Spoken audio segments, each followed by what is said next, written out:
Welcome, brave souls, to Dreadful Diaries, where the shadows whisper secrets and the night holds untold horrors.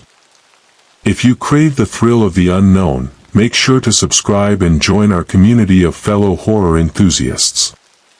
Now, dim the lights, grab a blanket, and let's dive into our first tale of terror. In the heart of a small, forgotten town stood St. Augustine Hospital, a sprawling structure that had seen better days. Built in the early 1900s, the hospital was known for its vintage architecture and the countless lives it had touched. However, as the years passed, whispers of strange occurrences began to circulate among the staff and patients. One particularly stormy night, a young woman named Clara was admitted to St. Augustine for a minor surgery. As she lay in her hospital bed, the rain pounded against the windows, and the wind howled through the corridors. Clara was nervous, feeling the weight of the night pressing down on her.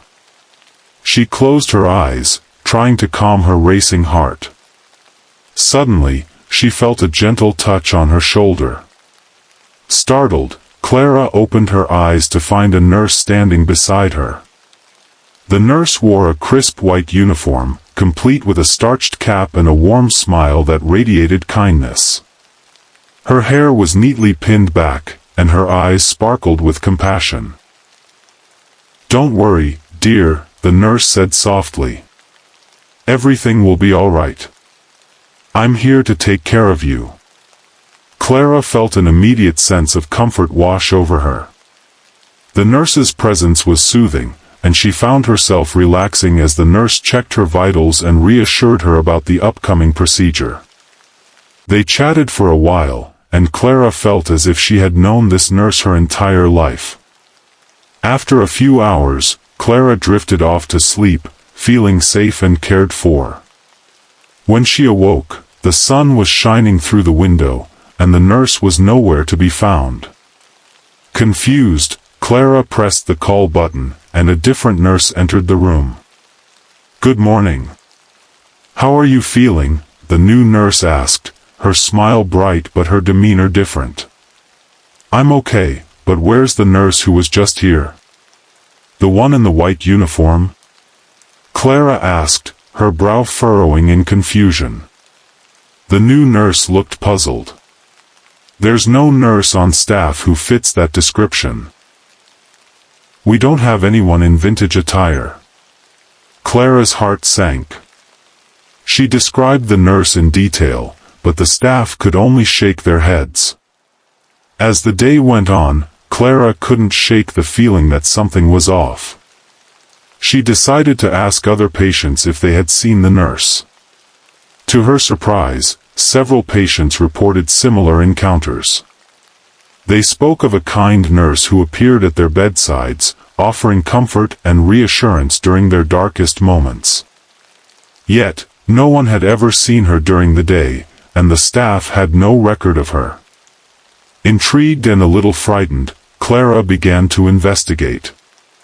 She learned that St. Augustine Hospital had a long history, and many patients had passed away within its walls. The stories of the ghostly nurse began to circulate, and Clara discovered that the nurse was believed to be the spirit of a woman named Nurse Margaret, who had dedicated her life to caring for patients in the early 1950s. Tragically, she had succumbed to an illness while working at the hospital, and her spirit was said to linger, offering solace to those in need. As Clara prepared to leave the hospital after her recovery, she felt a sense of gratitude toward the ghostly nurse. On her last night, she lay in bed, whispering a heartfelt thank you into the darkness. Just then, she felt that familiar gentle touch on her shoulder. "Take care, dear," the voice of Nurse Margaret echoed softly. "You are never alone." With that, Clara felt a wave of warmth envelop her, and she drifted off to sleep, knowing that the ghostly nurse would continue to watch over the patients of St. Augustine Hospital, offering comfort and care long after her earthly body had faded away. Years later, the stories of the ghostly nurse continued to be shared among patients and staff, a testament to the enduring spirit of compassion that transcended even death. St. Augustine Hospital remained a place of healing, where the living and the departed intertwined, and where Nurse Margaret's legacy of care lived on in the hearts of all who entered its doors. As the years passed, the legend of Nurse Margaret grew, becoming an integral part of St. Augustine Hospital's history. New staff members were often told the stories by the veterans, and patients would share their own encounters, each tale adding to the mystique of the ghostly nurse. One particularly cold winter, a young intern named David joined the hospital staff. He had heard the stories but was skeptical, attributing them to the overactive imaginations of tired nurses and frightened patients. Determined to uncover the truth, he began to investigate the hospital's archives, searching for any records of Nurse Margaret. After days of digging through dusty files and old photographs, David finally found what he was looking for. A faded black and white picture of a young nurse in a crisp white uniform, her smile warm and inviting. The name beneath the photograph read, Margaret O'Reilly. The accompanying records detailed her dedication to her patients and her tragic passing due to pneumonia after a long shift caring for those afflicted by a flu outbreak. David felt a chill run down his spine as he realized that the stories were not just folklore, they were rooted in reality. He decided to spend a night in the hospital, hoping to experience the presence of Nurse Margaret for himself. Armed with a flashlight and a notebook, he settled into a quiet corner of the maternity ward, where many patients had reported sightings of the ghostly nurse. As the clock struck midnight, the hospital was enveloped in silence, broken only by the distant beeping of machines and the soft rustle of sheets. David felt a mix of excitement and trepidation. He sat quietly, listening intently, when suddenly, he heard the faint sound of footsteps approaching. His heart raced as he turned his flashlight toward the sound. There, at the end of the hallway, stood a figure in a white uniform. The light flickered, and for a moment, David thought he was imagining things. But as the figure drew closer, he could see the familiar features of Nurse Margaret. She looked just as she did in the photograph, radiant and serene. "Hello, David," she said softly, her voice echoing gently in the stillness. "You've been searching for me." David was taken aback, unable to form words. I didn't believe. I thought it was just a story."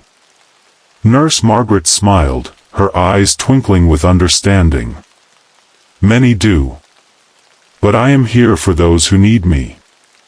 I've watched over this hospital for decades, offering comfort to those in pain." Gathering his courage, David asked, "Why do you stay? Don't you want to move on?" She paused, her expression thoughtful. "I have unfinished business. My heart is tied to this place and the people I cared for. I want to ensure that no one feels alone in their suffering." David felt a wave of empathy wash over him. "You've helped so many, haven't you?" "Yes," she replied, her voice filled with warmth. "But there are still many who need my presence. I will continue to watch over them as long as I can." As the night wore on, David and Nurse Margaret spoke about the hospital, the patients, and the importance of compassion in healing. He learned that her spirit was not bound by fear or sorrow. Instead, it was filled with love and a desire to help those in need. When dawn broke, Nurse Margaret began to fade, her figure becoming translucent in the morning light. "Remember, David," she said, her voice echoing softly, "the greatest gift you can give is kindness. Carry that with you, and you will never be alone." With that, she vanished, leaving David in awe. He sat in silence, reflecting on the encounter, feeling a profound sense of purpose. From that day forward, he dedicated himself to his patients with renewed vigor, inspired by the ghostly nurse who had shown him the true meaning of care. As the years went by, David became a beloved doctor at St. Augustine Hospital, known for his compassion and dedication. He often shared the story of Nurse Margaret with his patients and colleagues, ensuring that her legacy lived on. The ghostly nurse became a symbol of hope and healing, a reminder that even in the darkest moments, there is always a guiding light. And so, the spirit of Nurse Margaret continued to roam the halls of St. Augustine Hospital, offering comfort to those in need, her story woven into the very fabric of the hospital, a testament to the enduring power of love and compassion that transcends even the boundaries of life and death. In the outskirts of a once thriving city stood the remnants of St. Mary's Hospital, a sprawling complex that had been abandoned for over a decade. The hospital had been a beacon of hope for many, but after a series of mysterious patient deaths and a devastating fire, it was shut down, leaving behind a haunting legacy. Urban explorers often spoke of the eerie atmosphere within its walls, and tales of ghostly apparitions circulated among thrill-seekers. One crisp autumn evening, a young urban explorer named Jake decided to venture into the abandoned wing of St. Mary's. Armed with a flashlight, a camera, and a sense of adventure, he was determined to document the forgotten history of the hospital. As he approached the crumbling entrance, the wind howled through the broken windows, sending a shiver down his spine. Stepping inside, Jake was immediately struck by the oppressive silence. The air was thick with dust, and the faint smell of mildew lingered.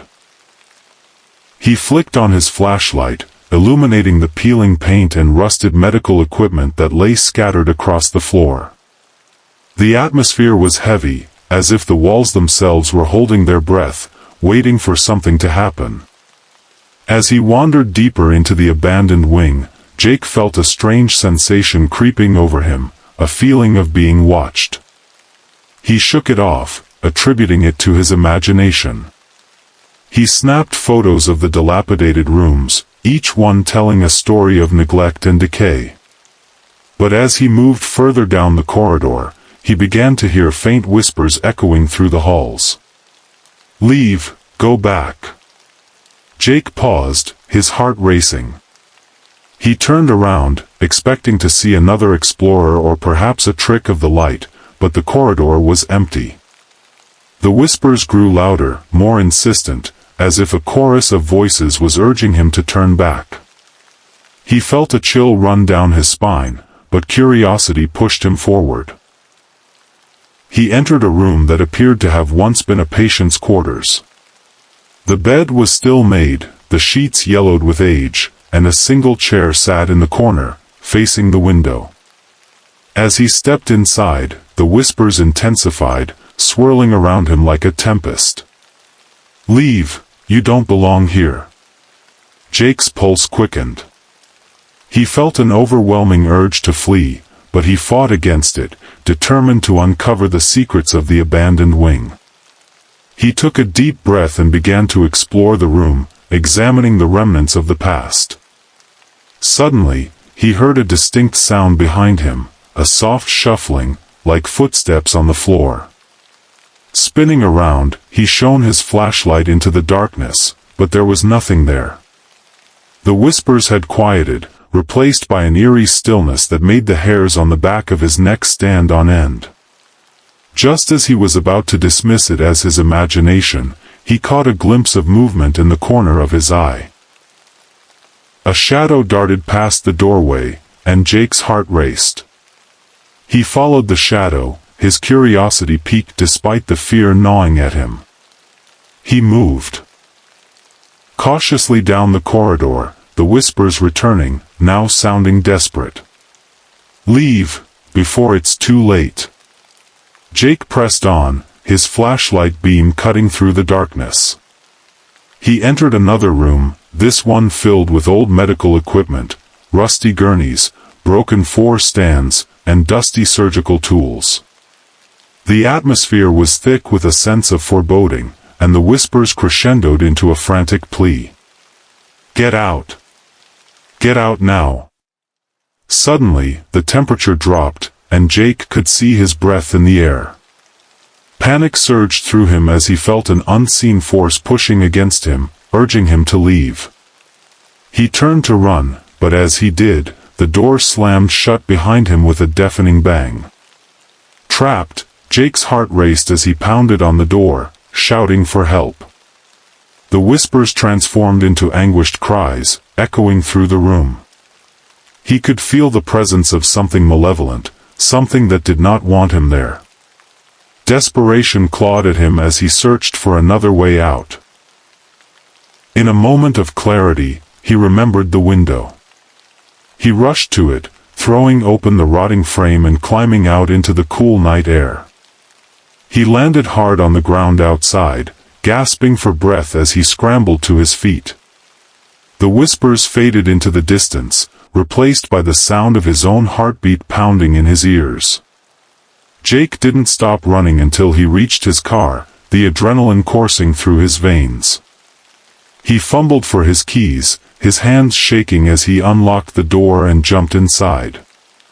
As he drove away from St. Mary's Hospital, he glanced in the rearview mirror, half expecting to see a figure standing in the window, watching him leave. But there was nothing, just the dark silhouette of the abandoned building against the night sky. The whispers had ceased, but the memory of that night would haunt him for years to come. As Jake drove through the empty streets, his mind raced with thoughts of what he had experienced. The whispers, the shadow, the overwhelming sense of dread, it all felt too real to dismiss as mere imagination.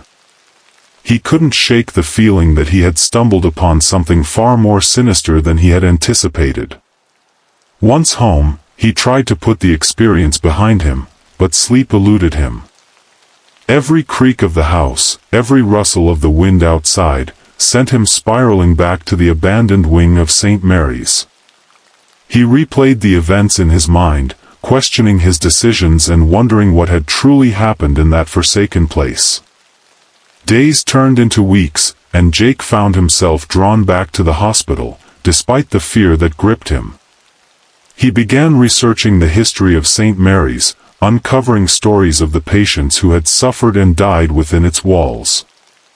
The more he learned, the more he felt a connection to the spirits that lingered there. It became clear that the whispers he had heard were not just warnings, they were cries for help. Determined to understand the truth, Jake returned to the hospital one last time, this time with a plan. He brought along a voice recorder, hoping to capture any messages from the spirits that might still be trapped within the abandoned wing. Armed with a renewed sense of purpose, he entered the crumbling building, the air thick with anticipation. As he made his way through the dark corridors, he felt a familiar chill envelop him. The whispers returned, but this time they were softer, almost pleading. He set up his recorder in the same room where he had felt the most fear, hoping to communicate with whatever presence resided there. "Is anyone here?" he asked, his voice steady despite the unease creeping in. "If you can hear me, please speak." For a moment, there was silence. Then, the whispers began to swirl around him again, growing louder and more distinct. Jake's heart raced as he listened intently, trying to decipher the words. "Help us, help us." The voices were filled with sorrow, and Jake felt a wave of empathy wash over him.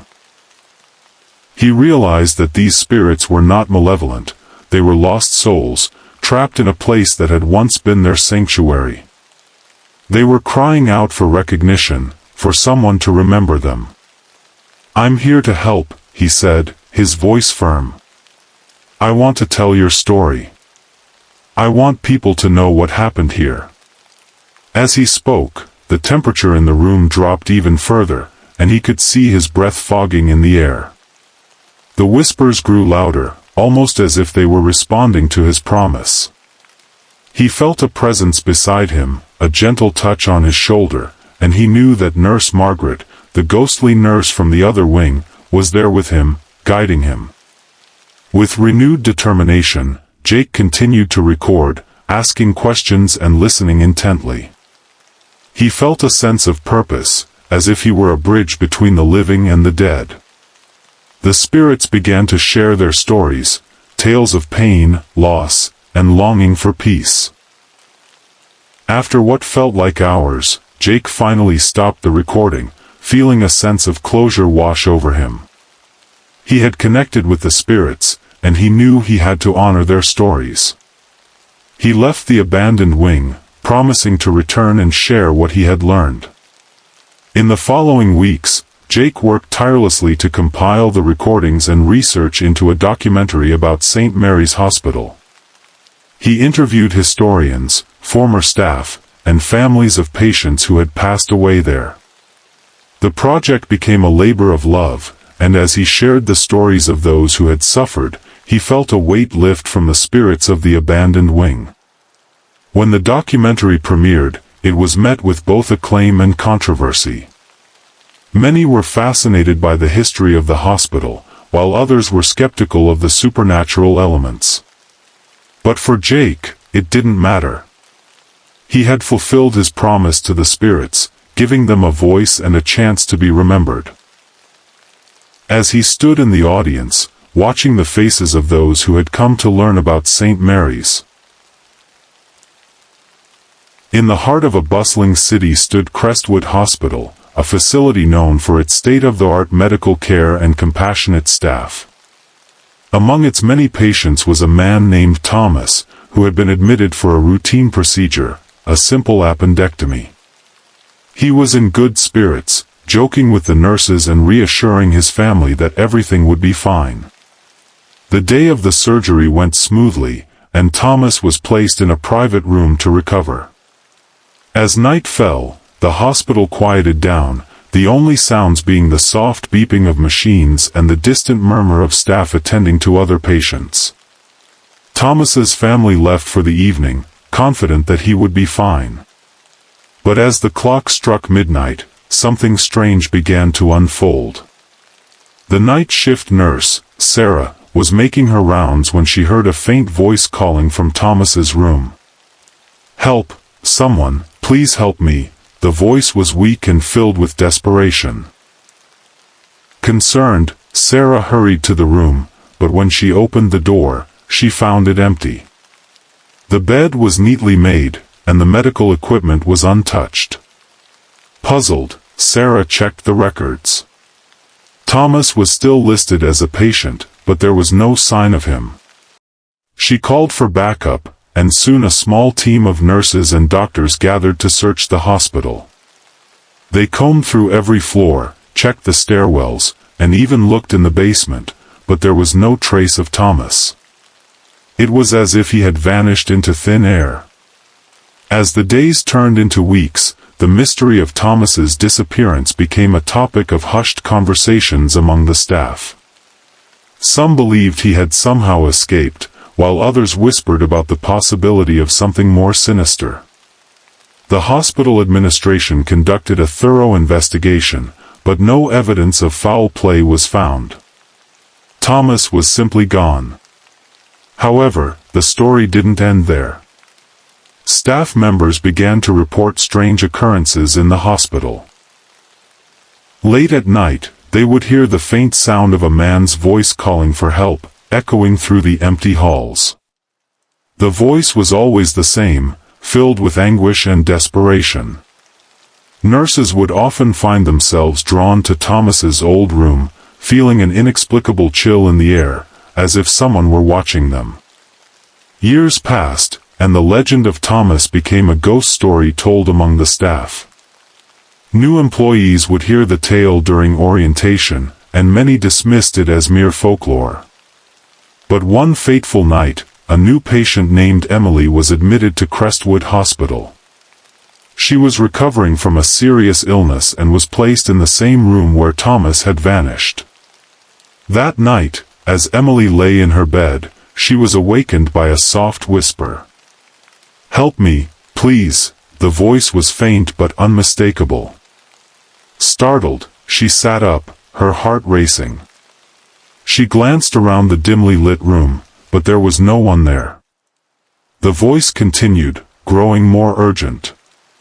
"Help me. I can't find my way." Terrified, Emily pressed the call button, summoning the nurse. When Sarah entered the room, she noticed the fear in Emily's eyes. "What's wrong?" she asked. "I heard a voice. Someone is calling for help," Emily stammered, her voice trembling. Sarah's heart sank. She had heard the same voice countless times over the years, but she had never encountered a patient who had experienced it firsthand. "It's okay," she said gently. "You're safe here. Just try to relax." But Emily couldn't shake the feeling that someone was in the room with her. That night, she barely slept, listening to the whispers that seemed to grow louder, echoing through the walls. The next morning, she confided in Sarah about her experience, and the nurse's expression turned grave. "Many have heard that voice," Sarah admitted. "It belongs to a patient named Thomas. He disappeared from this room years ago, and some believe his spirit is still here, searching for help." Emily felt a chill run down her spine. "What happened to him?" she asked. "We don't know," Sarah replied. "He vanished without a trace, but his voice has lingered. Some say he's trapped, unable to move on." Determined to help, Emily decided to confront the spirit. That night, she lay in bed, her heart pounding as she called out into the darkness. "Thomas, if you can hear me, I want to help you. You're not alone. Please, tell me what you need." For a moment, there was silence. Then, the whispers returned, softer this time, almost grateful. "Help me, find me." Emily closed her eyes, focusing on the voice. "Where are you? What do you need me to do?" The air in the room grew heavy, and she felt a sudden rush of cold air. The stairs," the voice whispered, trailing off into silence. The next day, Emily shared her experience with Sarah and the hospital staff. They were skeptical but intrigued. The mention of the stairs piqued their interest, as there were old, unused stairwells in the hospital that had been sealed off for years. Many believed they were haunted, but no one had ever investigated further. Determined to uncover the truth, Emily, along with Sarah and a few other staff members, decided to explore the abandoned stairwell. They gathered flashlights and made their way to the back of the hospital, where the old stairs were located. The air grew colder as they approached, and an unsettling feeling settled over them. As they reached the door to the stairwell, Sarah hesitated. "Are we sure we want to do this? It's been sealed for a reason." Emily nodded, her resolve firm. "If Thomas is trapped, we have to help him. He deserves peace." With a deep breath, Sarah pushed the door open, and they stepped into the darkness. The air was stale, and the faint smell of mildew filled their nostrils. They switched on their flashlights, illuminating the crumbling walls and the dust-covered steps that spiraled downward into the abyss. As they descended, the whispers grew louder, echoing off the walls. "Help me. Find me," the voice was clearer. Now, guiding them deeper into the darkness. Emily felt a chill run down her spine, but she pressed on, determined to uncover the truth.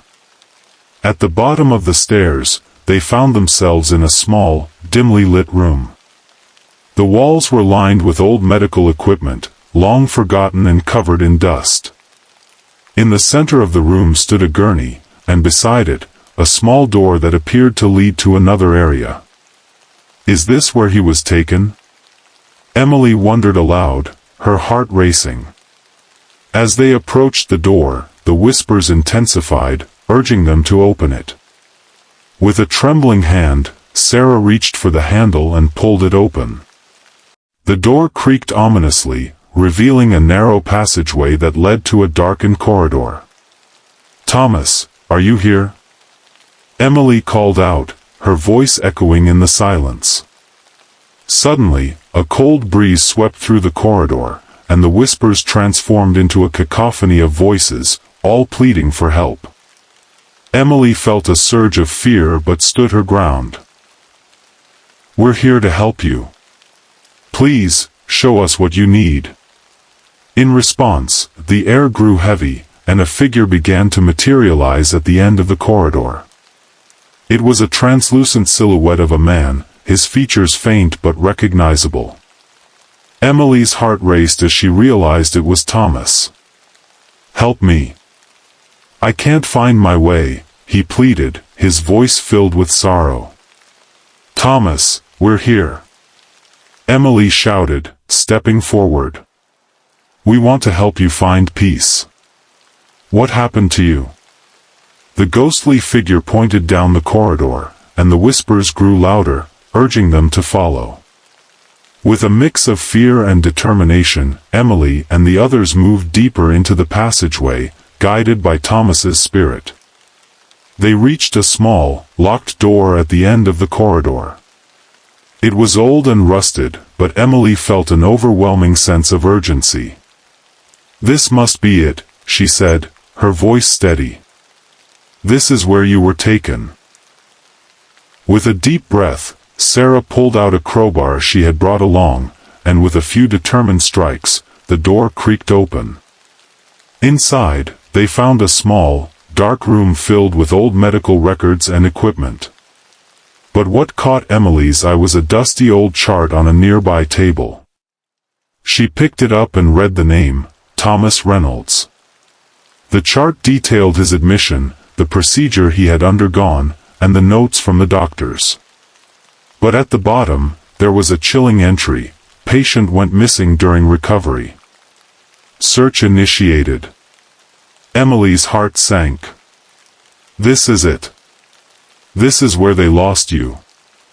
As she spoke, Thomas's spirit began to glow brighter, and the whispers transformed into a harmonious chorus.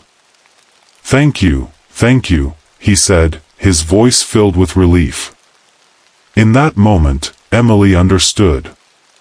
Thomas had been trapped in the hospital, unable to move on because his story had never been told. With the truth finally revealed, she felt a wave of warmth wash over her, and she knew that he was finally free.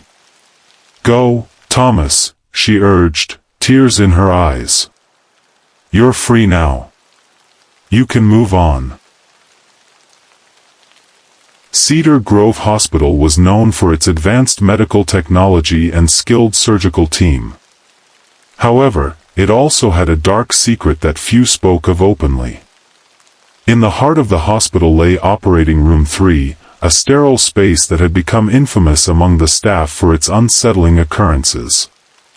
Dr. Emily Carter, a talented surgeon with a reputation for excellence, had recently joined the surgical team. She was eager to make her mark and was excited about her first major surgery in Operating Room 3. As she prepared for the procedure, she noticed the tension among the staff. Whispers filled the air, and the nurses exchanged nervous glances. "Is everything okay?" Emily asked, trying to gauge the atmosphere. One of the nurses, Sarah, hesitated before speaking. "It's just, this room has a history. Strange things happen here." "What do you mean?" Emily inquired, intrigued. "Lights flicker, instruments move on their own, and some of us have felt an overwhelming sense of dread while working here," Sarah explained, her voice barely above a whisper. "There's a story about a surgeon who died during a procedure in this very room." Emily raised an eyebrow, skeptical but intrigued. "That sounds like a ghost story." "Maybe," Sarah replied, glancing nervously at the door. "But it's hard to ignore the strange things that happen. Just be careful." As the surgery began, Emily tried to focus on the task at hand. The patient was stable, and everything seemed to be going smoothly. But as they made the first incision, the lights flickered ominously, casting eerie shadows across the room. The surgical team exchanged uneasy glances, but Emily pressed on, determined to complete the procedure. Midway through the operation, the instruments on the table began to rattle. Scalpels and clamps shifted slightly, as if moved by an unseen force. The air grew heavy, and a chill swept through the room. Emily felt a knot of anxiety tighten in her stomach, but she pushed it aside, focusing on her patient. Suddenly, the lights went out completely, plunging the room into darkness. Panic erupted as the surgical team scrambled to find their flashlights. Emily's heart raced as she felt an inexplicable presence in the room, a sensation that something was watching them. "Is everyone okay?" she called out, her voice steady despite the fear creeping in. "We're fine, but we need to finish this," one of the nurses shouted, her voice tinged with urgency. Just as they managed to get the flashlights working, the lights flickered back on, revealing a scene that sent chills down Emily's spine. The surgical instruments were now arranged in a perfect circle on the table, as if someone had meticulously placed them there. "What the hell?" Emily exclaimed, her eyes wide with disbelief. The team exchanged horrified looks, but they had no time to dwell on the strange occurrences. They needed to complete the surgery. As they continued, the feeling of dread intensified, and Emily felt a cold breeze sweep through the room, despite the absence of any open windows. After what felt like an eternity, the surgery was finally complete. The patient was stable, but the atmosphere in the room remained charged with tension. As they wheeled the patient out, Emily couldn't shake the feeling that they were not alone. Later that night, Emily couldn't sleep. The events of the day replayed in her mind, and she felt compelled to learn more about Operating Room 3. She spent hours researching the hospital's history, uncovering the tragic tale of Dr. William Hayes, a brilliant surgeon who had died during a routine procedure in that very room years ago. The reports indicated that he had suffered a heart attack while operating, and his spirit was said to linger, unable to move on. Determined to confront the haunting, Emily returned to the hospital the next day, armed with knowledge and a sense of purpose. She gathered the surgical team and shared what she had discovered. "We need to acknowledge what happened here," she said. "Dr. Hayes deserves to be remembered." The team agreed to hold a small ceremony in the operating room, a way to honor the surgeon and hopefully bring peace to the restless spirit. They gathered in Operating Room 3, lighting a candle and placing it on the surgical table. "Dr. Hayes," Emily began, her voice steady. "We are here to honor your memory. We acknowledge your contributions to medicine and the lives you saved. We hope you find peace." As she spoke, the air in the room shifted.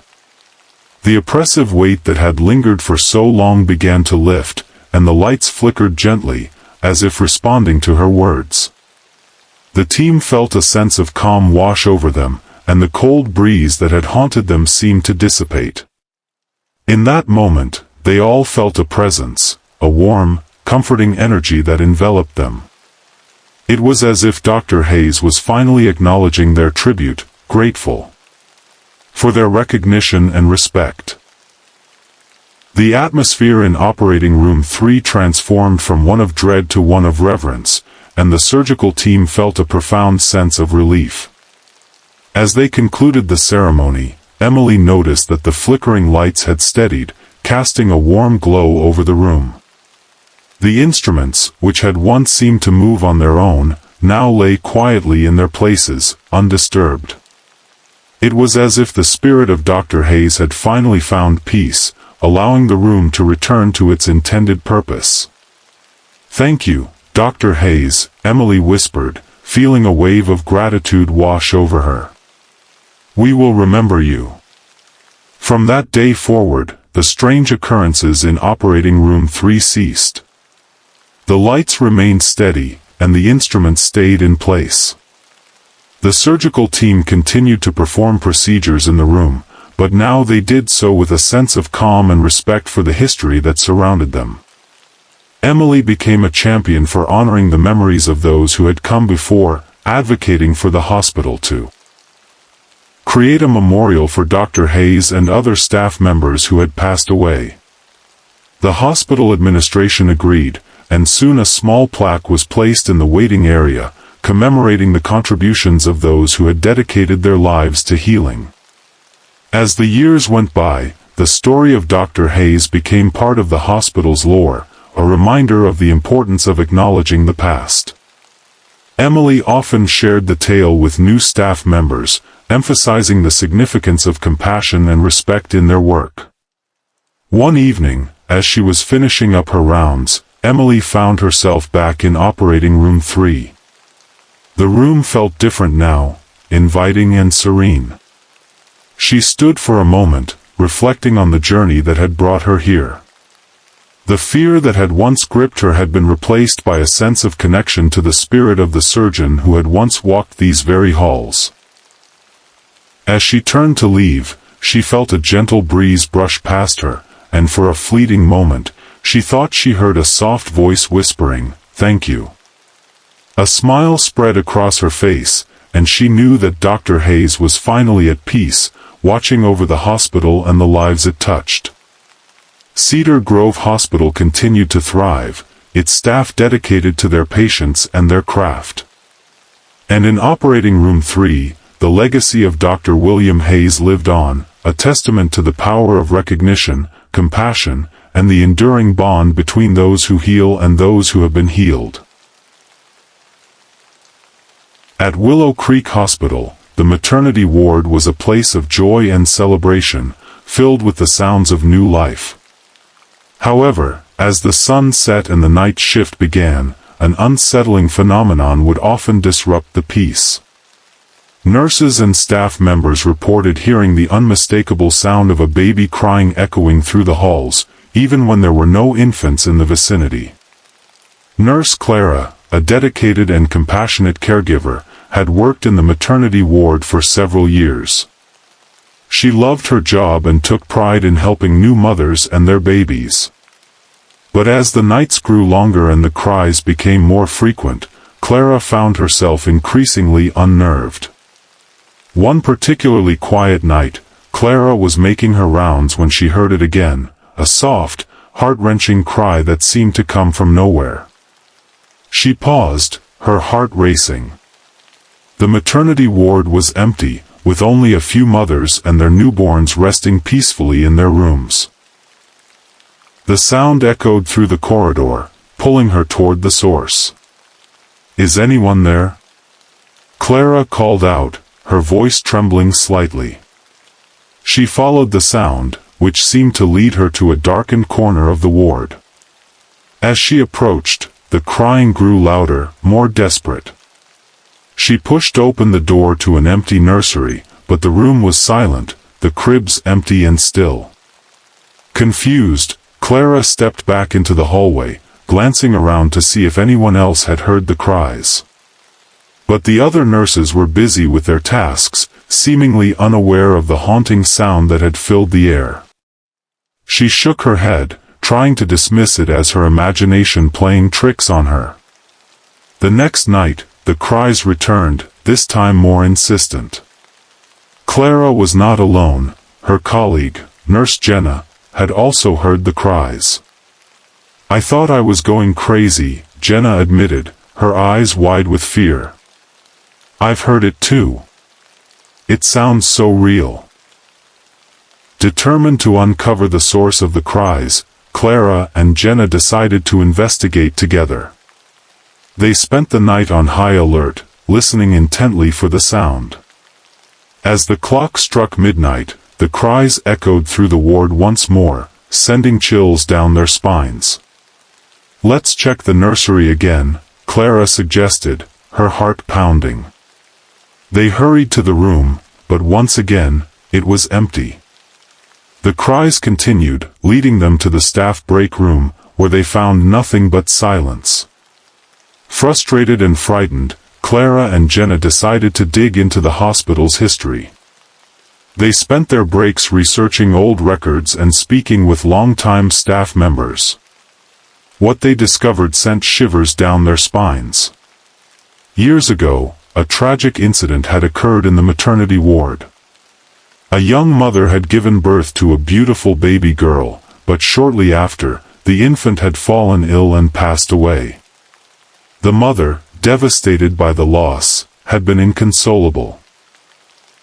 It was said that she wandered the halls of the hospital, searching for her lost child, her cries echoing through the night. Clara and Jenna exchanged worried glances. "Do you think it could be her?" Jenna asked, her voice barely above a whisper. "I don't know," Clara replied, her heart heavy with empathy. "But we need to do something. She deserves to be remembered." That night, they returned to the maternity ward, determined to honor the memory of the lost child. Clara brought a small stuffed bear, a symbol of comfort and love, and placed it in the empty nursery. "We're here for you," she said softly, her voice filled with compassion. "You're not alone." As they stood in the nursery, the cries began to fade, replaced by a gentle warmth that enveloped the room. Clara and Jenna felt a sense of peace wash over them, as if the spirit of the grieving mother was finally finding solace. In the following nights, the cries became less frequent, and the atmosphere in the maternity ward shifted. The nurses felt a renewed sense of calm, and the ward returned to its joyful purpose. Clara and Jenna continued to honor the memory of the lost child, sharing the story with new staff members and ensuring that the mother's pain was acknowledged. One night, as Clara was finishing her shift, she heard a soft sound coming from the nursery. She approached cautiously, her heart racing. To her surprise, she found a mother cradling her newborn, the baby cooing softly in her arms. Clara smiled, feeling a sense of warmth and hope. As she turned to leave, she felt a gentle breeze pass by her, and for a brief moment, she thought she heard a soft, grateful whisper. "Thank you." From that day forward, the maternity ward at Willow Creek Hospital became a place of healing not just for the living, but for the spirits of those who had come before. The cries of the lost baby faded into memory, replaced by the laughter and joy of new life. Clara and Jenna continued their work, knowing that they had helped bring peace to a grieving spirit, and in doing so, had created a deeper connection between the living and the departed. As the months passed, the atmosphere in the maternity ward transformed. The nurses and staff felt a renewed sense of purpose, and the stories of the lost child and her mother became part of the hospital's lore. New mothers would often hear the tale, and it served as a reminder of the fragility of life and the importance of cherishing every moment.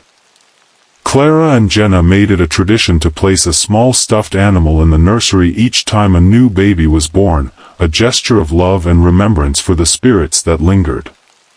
They believed that these small tokens would not only comfort the living but also honor those who had experienced loss.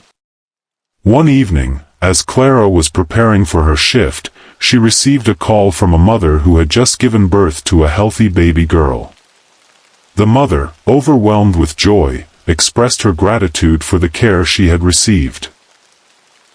Clara felt a sense of fulfillment, knowing that the ward was a place of healing and hope. That night, as Clara made her rounds, she noticed something unusual. The nursery, which had once felt cold and empty, now radiated warmth and light. The cries that had once echoed through the halls were replaced by the soft coos and gurgles of newborns, filling the air with a sense of joy. As she entered the nursery, Clara felt a familiar presence. It was as if the spirit of the lost mother was watching over the new arrivals, ensuring that they were safe and loved. Clara smiled, feeling a deep sense of gratitude for the journey they had all taken together.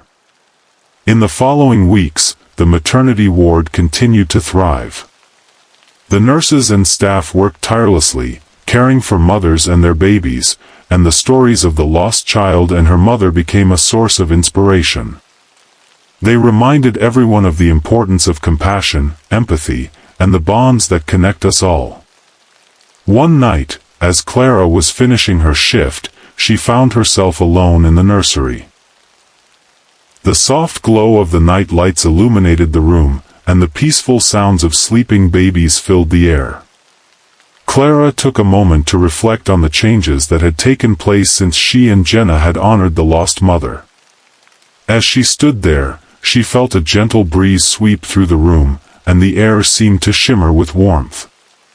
Clara closed her eyes, allowing herself to feel the presence of the spirit. "Thank you for watching over them," she whispered, her heart full of gratitude. In that moment, she felt a wave of love and reassurance wash over her, as if the spirit was acknowledging her kindness and compassion. Clara opened her eyes, and for a brief instant, she thought she saw a figure standing in the corner of the room, a woman with a soft smile, cradling a small bundle in her arms. Tears filled Clara's eyes as she realized that the mother had finally found peace, her spirit now free to embrace her lost child. The nursery felt alive with love, and Clara knew that the bond between the living and the departed was stronger than ever. From that day forward, the maternity ward at Willow Creek Hospital became a sanctuary of hope and healing, where the cries of the past were replaced by the laughter of new beginnings. Clara and her colleagues continued to honor the memory of the lost mother, ensuring that her story would never be forgotten. And as the years went by, the legacy of love and compassion that had blossomed in the maternity ward would echo through the halls of Willow Creek Hospital, a testament to the enduring power of connection and the belief that even in the face of loss, there is always a chance for healing and renewal.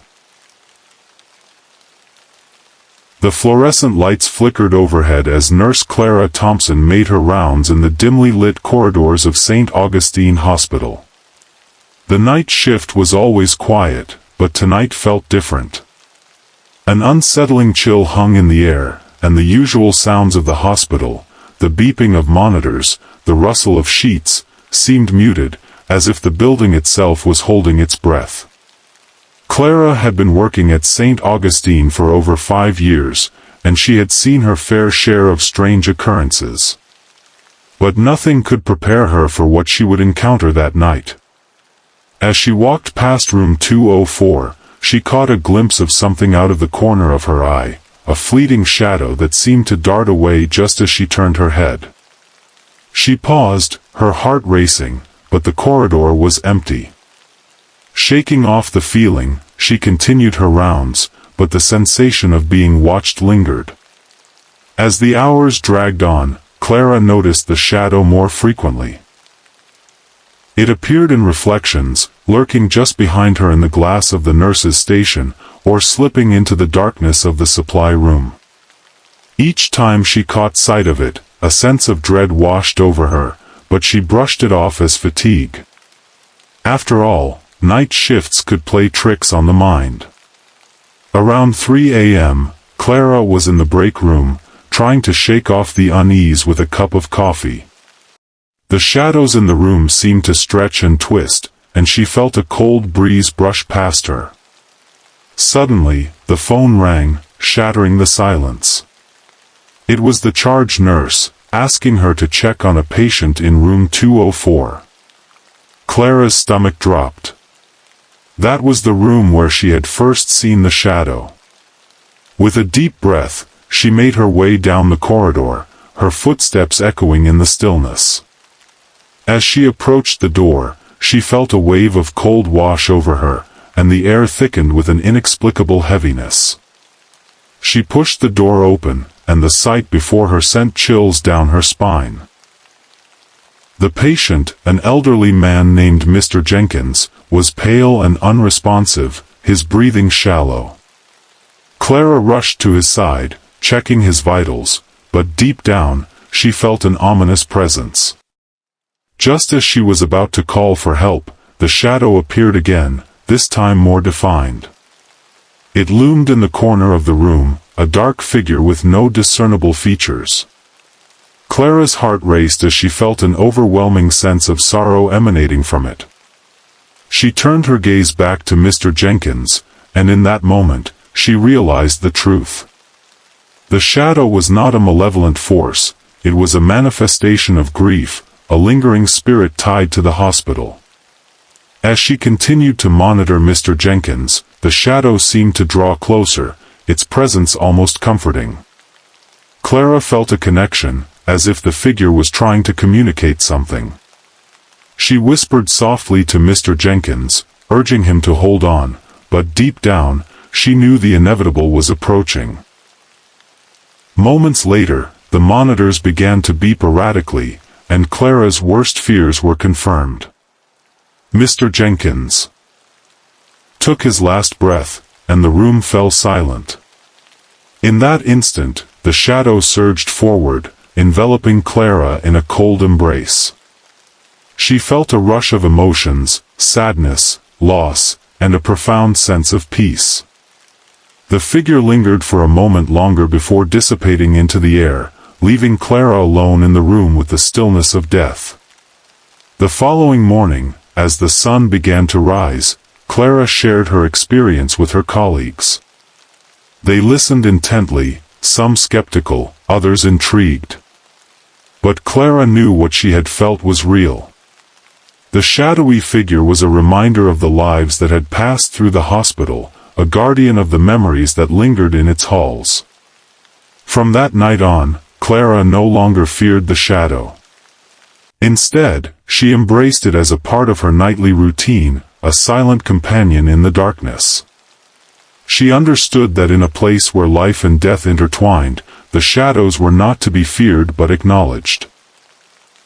A testament to the stories that would forever echo within the walls of St. Augustine Hospital.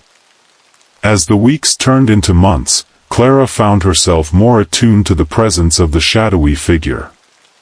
Each night, as she walked the familiar corridors of St. Augustine Hospital, she felt a strange sense of comfort knowing that the figure was there, watching over the patients and the staff.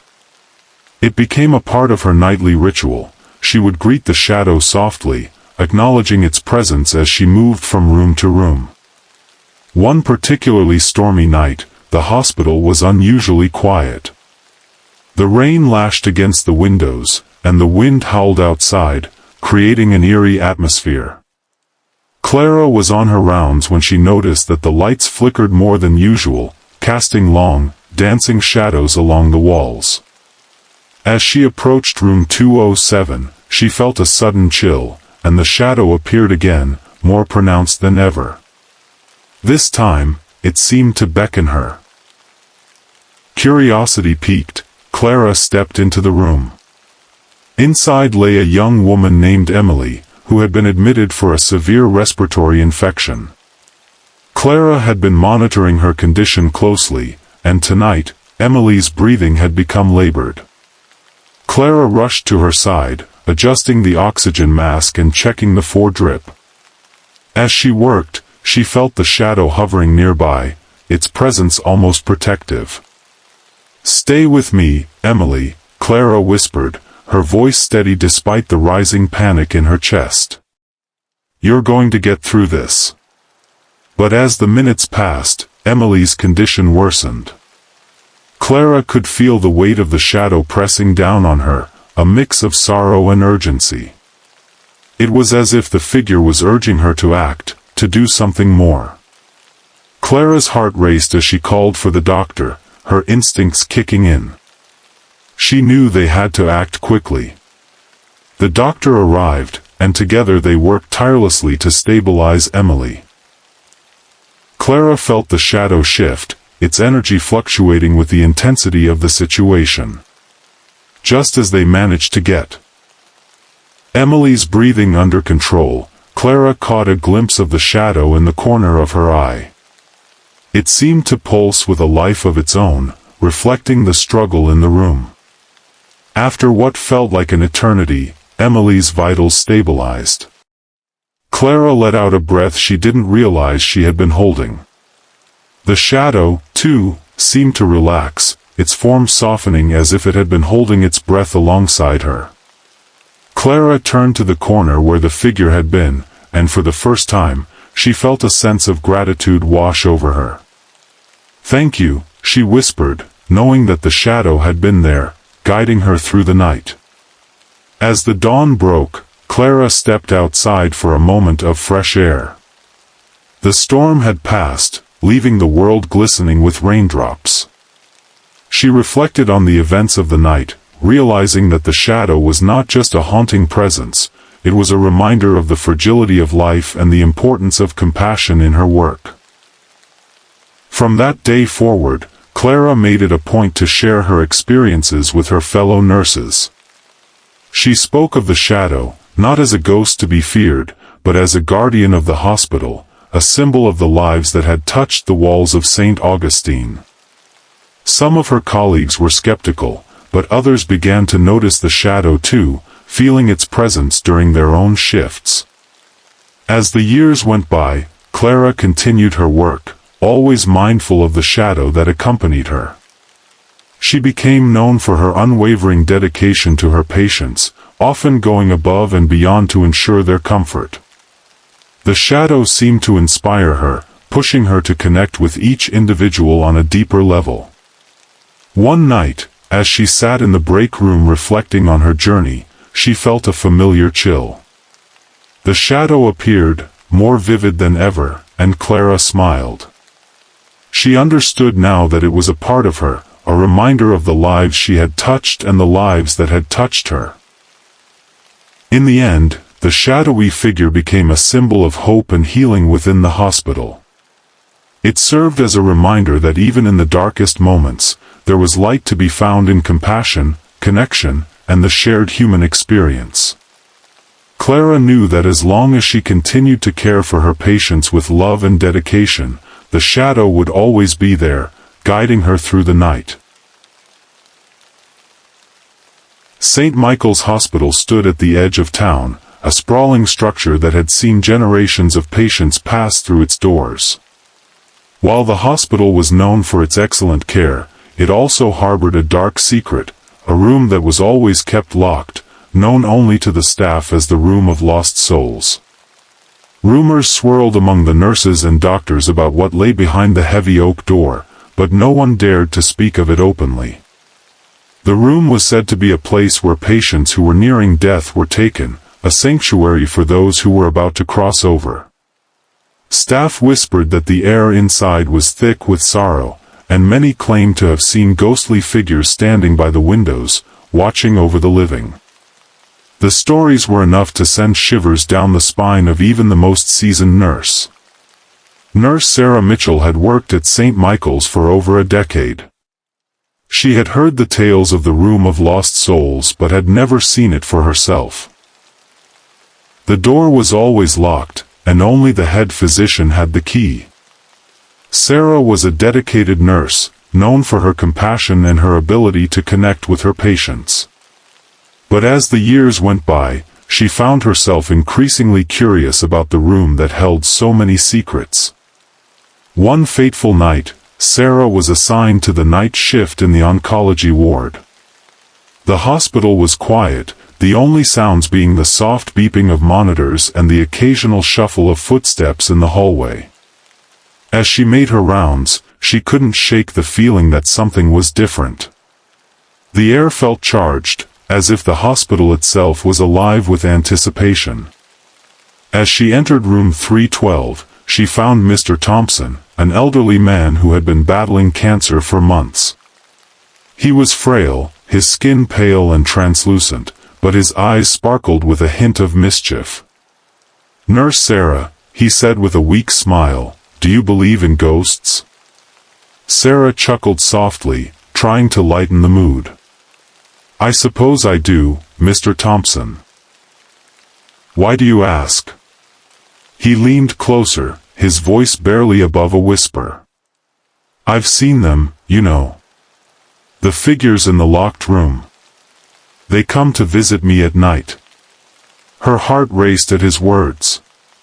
What do you mean? They stand by the windows, watching over us. They're not scary, dear. They're here to help us find our way. He paused, his gaze drifting to the window as if he could see something beyond the glass. I think they're waiting for me. Sarah felt a chill run down her spine. She had heard the stories, but hearing them from a patient made them feel all too real. You're not going anywhere just yet, Mr. Thompson. We're going to keep you comfortable. As the night wore on, Sarah couldn't shake the feeling of unease. She finished her rounds and found herself standing in front of the locked door of the Room of Lost Souls. The heavy oak seemed to pulse with a life of its own, and she felt an inexplicable pull toward it. She glanced around the empty hallway, her heart pounding in her chest. With a deep breath, she reached for the doorknob, but it was locked tight. Just then, she heard a soft voice behind her. You shouldn't be here. Startled, Sarah turned to see Dr. Harris, the head physician, standing behind her. He was a stern man, known for his no-nonsense approach to medicine. This room is off-limits for a reason, he continued, his voice low and serious. Why? Sarah asked, her curiosity getting the better of her. What's in there? Dr. Harris hesitated, his expression softening for a moment. It's a place for those who are about to leave us. It's not for the living to see. It's a sanctuary for the dying, a place where they can find peace. But what about the stories? The figures? Sarah pressed, her heart racing. They're just that, stories. But there's a truth to them. The energy in that room is palpable. It's a place where the veil between life and death is thin. We keep it locked to protect both the patients and the staff. Despite his warning, Sarah felt a deep yearning to understand. That night, as she returned to her duties, she couldn't shake the feeling that she needed to know more. Days turned into weeks, and Mr. Thompson's condition worsened. Each night, he spoke of the figures in the room, and Sarah found herself drawn to his stories. She began to notice strange occurrences, whispers in the hall, flickering lights, and the sensation of being watched. It was as if the hospital itself was alive with the spirits of those who had passed. One night, as she sat with Mr. Thompson, he took her hand in his frail one and looked deeply into her eyes. Nurse Sarah, I think my time is near. I can feel them coming for me. They want to help me find my way. Tears welled in Sarah's eyes as she squeezed his hand. You're not alone, Mr. Thompson. I'm here with you. He smiled faintly, but there was a sadness in his gaze. You have a kind heart, dear. But you must understand, when the time comes, I will need to go. And you mustn't be afraid of what you might see. That night, as the clock struck midnight, Sarah felt an overwhelming sense of dread and anticipation. She had just finished checking on another patient when she heard a soft knock at the door of room 312. She rushed in to find Mr. Thompson sitting up in bed, his eyes wide and filled with a strange light. They're here, he whispered, his voice trembling with excitement and fear.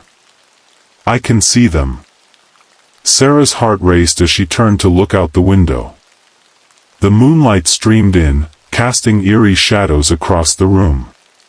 For a moment, she thought she saw figures moving just beyond the glass, silhouettes of people standing in the moonlight, their features indistinct but their presence undeniable. Mr. Thompson, are you sure? She asked, her voice barely above a whisper. He nodded, tears streaming down his cheeks. "They're beautiful. They're here to guide me." As she watched him, Sarah felt a strange sensation wash over her, a mix of fear and awe. She had always been a woman of science, but in that moment, she couldn't deny the reality of what was unfolding before her. The air in the room thickened, and she felt a chill run down her spine. Suddenly, the lights flickered, and the room was plunged into darkness. Sarah's heart raced as she fumbled for the light switch, but before she could find it, she heard a soft, melodic whisper echoing through the room. "It's time, Mr. Thompson. Come with us." The shadows by the window seemed to grow more defined, and Sarah felt an overwhelming urge to step closer. She could see them now, figures dressed in flowing garments, their faces serene and welcoming. They reached out to Mr. Thompson, their hands beckoning him to join them. "Go to them," Sarah urged, her voice trembling. "It's okay. You're not alone." With a final, grateful smile, Mr. Thompson nodded. "Thank you, Nurse Sarah. You've been a light in my darkness." As he closed his eyes, the figures moved closer, enveloping him in a warm glow. Sarah felt a rush of energy fill the room, and for a brief moment, she was filled with a sense of peace. The whispers grew louder, a harmonious chorus that filled her heart with love and understanding. Then, just as suddenly as it had begun, the light faded, and the room fell silent. Sarah stood frozen, her heart pounding in her chest. She looked down at Mr. Thompson, who lay peacefully in his bed, a serene expression on his face. He had crossed over, and she felt a profound sense of loss mixed with relief. In the days that followed, Sarah couldn't shake the experience from her mind. She found herself drawn to the locked door of the Room of Lost Souls, her curiosity now a burning desire to understand what lay beyond. One night, after her shift, she approached Dr. Harris. "Please, let me see the room," she pleaded. "I need to understand what happens in there." Dr. Harris studied her for a long moment, and finally, he sighed.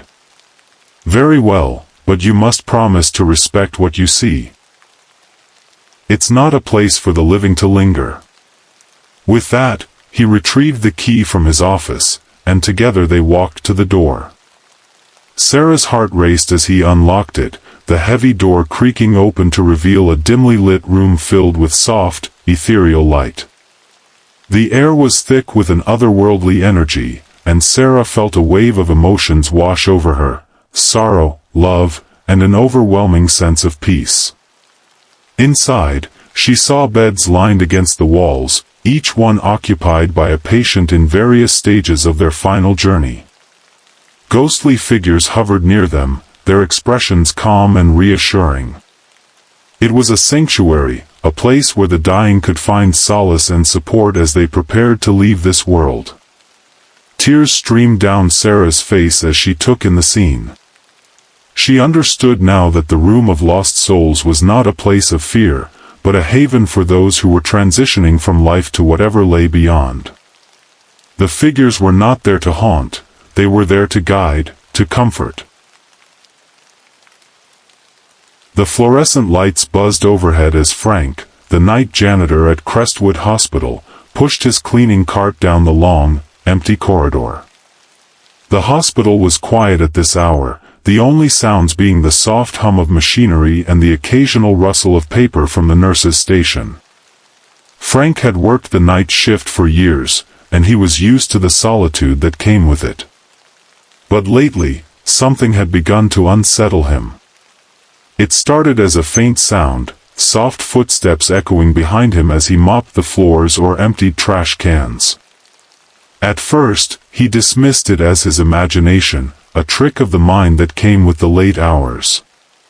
But as the nights wore on, the footsteps grew more pronounced, following him closely as he moved from room to room. Each time he turned to confront whoever was there, he found nothing but the empty hallway stretching behind him. Just the wind, he muttered to himself, trying to shake off the feeling of unease. But the footsteps persisted, a constant reminder that he was not alone in the hospital's darkened halls. Weeks passed, and Frank's anxiety grew.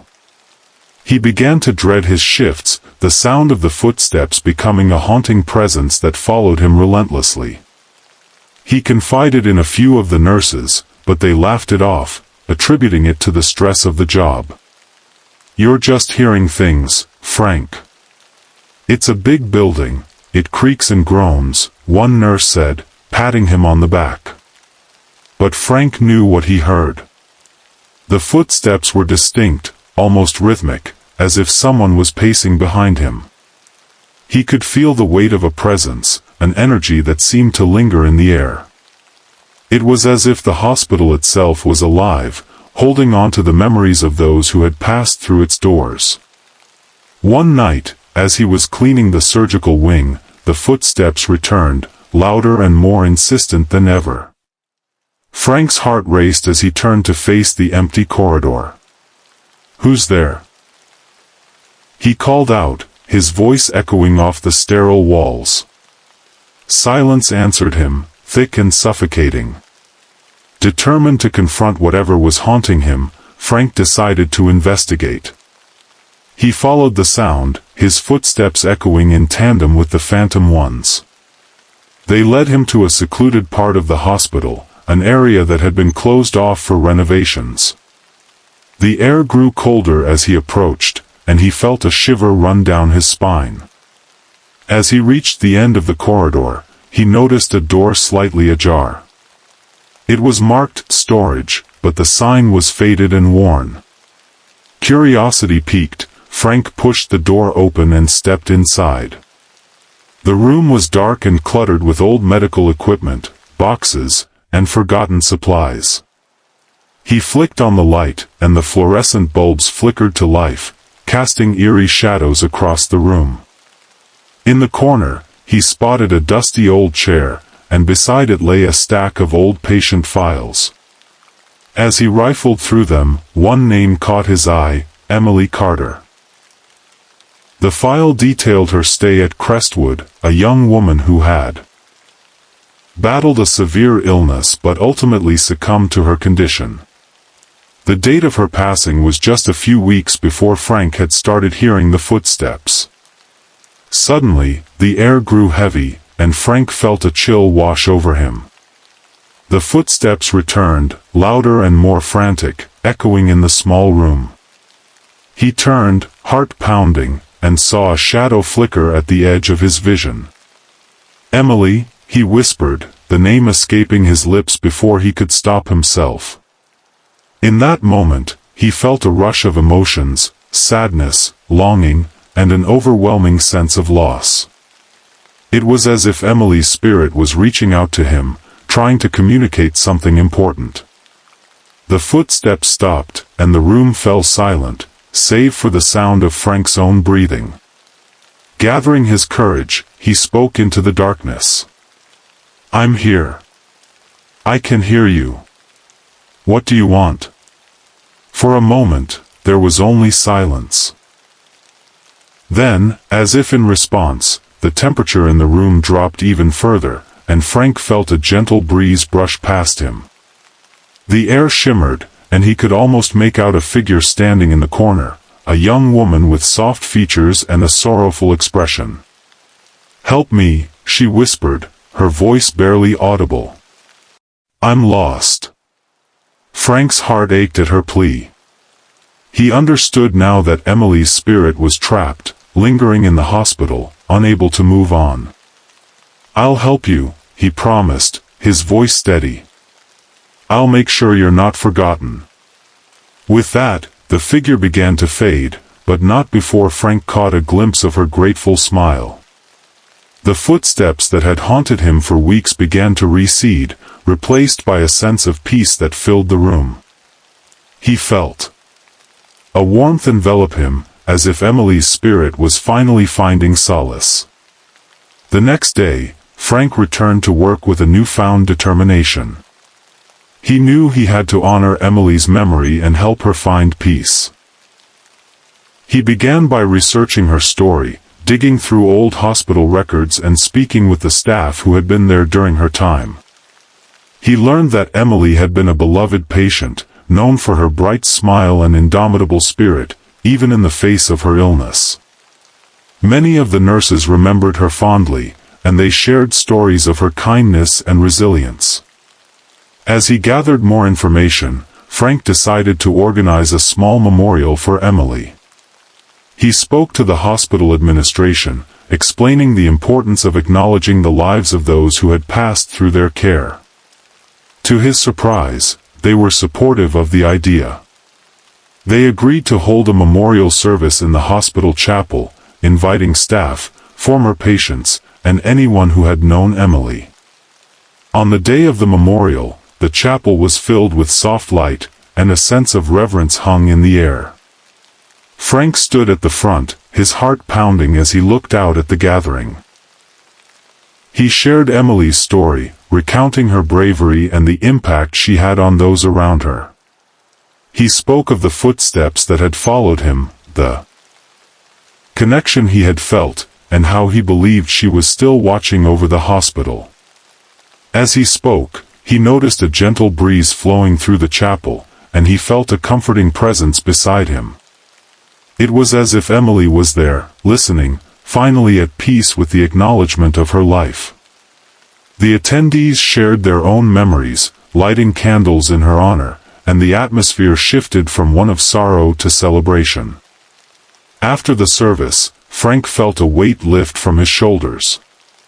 He had fulfilled his promise to help Emily, and he sensed that her spirit was finally free. The phantom footsteps that had haunted him for weeks were now a distant memory, replaced by a sense of calm that filled the hospital. In the following nights, as he continued his janitorial duties, Frank noticed a change in the atmosphere of Crestwood Hospital. The air felt lighter, and the shadows that once seemed ominous now felt welcoming. He no longer heard the footsteps following him. Instead, he felt a gentle presence guiding him, as if Emily was watching over him and the hospital. Word of the memorial spread, and staff began to share stories of other patients who had passed, creating a culture of remembrance within the hospital. Frank became a part of this new tradition, helping to organize monthly gatherings where staff could honor those they had lost, ensuring that their memories lived on.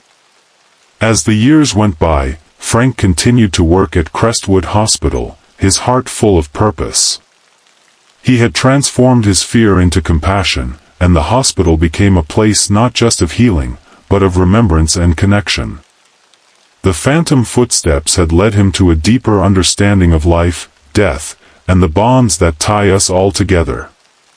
And though he never heard the footsteps again, Frank knew that Emily's spirit, along with the spirits of many others, would always be a part of the hospital's story. A reminder that even in the darkest of times, love and memory could light the way.